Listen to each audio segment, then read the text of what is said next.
सहायता बने रही। एक बड़ी जानकारी, उपराष्ट्रपति जगदीप धनखड़ का इस्तीफा मंजूर कर लिया गया है। राष्ट्रपति ने मंजूर किया उपराष्ट्रपति का इस्तीफा। बता दें आपको कि कल देर शाम इन्होंने इस्तीफा दिया। उपराष्ट्रपति जगदीप धनखड़ का इस्तीफा मंजूर कर लिया गया है। राष्ट्रपति ने मंजूर किया उपराष्ट्रपति का इस्तीफा। बड़ी खबर आपको बता रहे हैं, कल शाम को उपराष्ट्रपति जगदीप धनखड़ ने इस्तीफा दिया। तो संवाददाता अपराजिता श्री लगातार बनी हुई हैं। अपराजिता, ओवर टू यू। बिल्कुल, देखिए जिस प्रकार से केंद्र कैबिनेट की बैठक की अगर बात करते तो लगातार जिस प्रकार से बड़ी सौगातें देश को मिलती हुई नजर आई है, संभव है कि इस बार भी देश को बड़ी सौगात इस कैबिनेट मीटिंग के बाद मिलती हुई नजर आ सकती है। डेवलपमेंट कार्यों की बात हो जाए या फिर इकोनॉमी की बात हो जाए, लगातार प्रयास में जुटी हुई है। हालांकि प्रधानमंत्री नरेंद्र मोदी के द्वारा भी जब मानसून सत्र से पहले जब देश को संबोधित किए थे, उनके द्वारा कहा गया था कि इस प्रकार से 2014 से पहले इकोनॉमी 10वें नंबर पर थी। अब अचानक से यानी जो डेवलपमेंट कार्य किए जा रहे हैं, इकोनॉमी में सुधार है, ट्रेड की बात हो जाए तो अब इकोनॉमी हमारी तीसरे नंबर पर पहुंच चुकी है। किस प्रकार से इसे प्रथम नंबर पर लेकर आना है, इन सभी चीजों को लेकर लगातार सरकार कार्यरत है। इसी कड़ी में सौगातें देश को मिलती हुई नजर आ रही है, चाहे एम्प्लॉयमेंट की बात हो जाए, डेवलपमेंट की बात हो जाए। ऐसी डिपार्टमेंट्स में भी ध्यान दिया जा रहा है जो कहीं ना कहीं देश के युवाओं के लिए फायदेमंद साबित हो सकती है। तो संभव है कि आज बड़ी सौगातें देश को मिलती हुई इस कैबिनेट की बैठक के बाद मिलती हुई नजर आ सकती है। जी बिल्कुल अपराजिता, बहुत शुक्रिया जानकारी देने के लिए और खबर पर नजर बनाए रखने के लिए। तो देखिए, पीएम मोदी की अध्यक्षता में ये मीटिंग रहने वाली है केंद्रीय कैबिनेट की बैठक आज।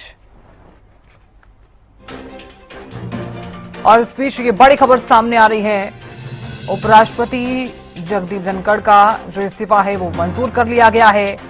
जगदीप धनखड़ का इस्तीफा मंजूर, राष्ट्रपति ने मंजूर किया उपराष्ट्रपति का इस्तीफा।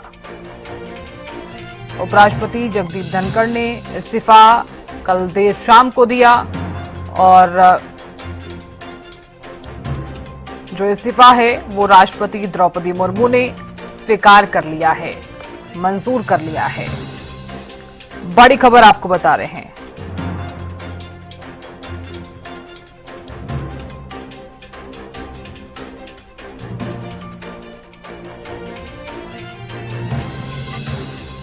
तो राष्ट्रपति द्रौपदी मुर्मू ने ये जो इस्तीफा है वो स्वीकार कर लिया है।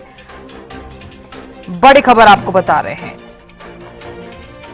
तो कल शाम को जिस तरह से इस्तीफा दिया गया और स्वास्थ्य कारणों का जो हवाला है वो उन्होंने दिया, तो एक पत्र में स्वास्थ्य संबंधी कारणों और चिकित्सा सलाह का हवाला देते हुए संविधान के अनुच्छेद 67A के तहत अपने इस्तीफे की उन्होंने घोषणा की। अपराजिता श्री हमारी संवाददाता लगातार बनी हुई हैं।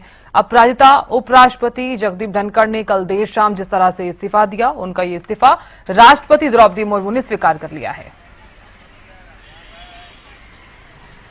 बिल्कुल, देखिए पूरे देश भर की निगाहें टिकी थी कि आखिर उनका रेजिग्नेशन एक्सेप्ट किया जाएगा या नहीं किया जाएगा। जिस प्रकार से कल देर रात उनके द्वारा जो रेजिग्नेशन डाले गए थे और साथ ही उनके द्वारा कई बातें, महत्वपूर्ण बातें भी उसमें मेंशन की गई थी। जो सबसे मुख्य था वो अपने स्वास्थ्य कारणों की वजह से उन्होंने इस्तीफा दिया है और धन्यवाद भी किया था राष्ट्रपति द्रौपदी मुर्मू का कि एक बढ़िया संबंध है, जिस प्रकार से एक साथ काम करने में मना था। और साथ ही देश को भी धन्यवाद किया, प्रधानमंत्री नरेंद्र मोदी को भी धन्यवाद करते हुए नजर आए थे। जिसके बाद इंतजार था कि आखिर क्या उनका जो इस्तीफा है राष्ट्रपति के द्वारा एक्सेप्ट किया जाएगा या नहीं किया जाएगा। अब उन्हें मंजूरी मिल चुकी है।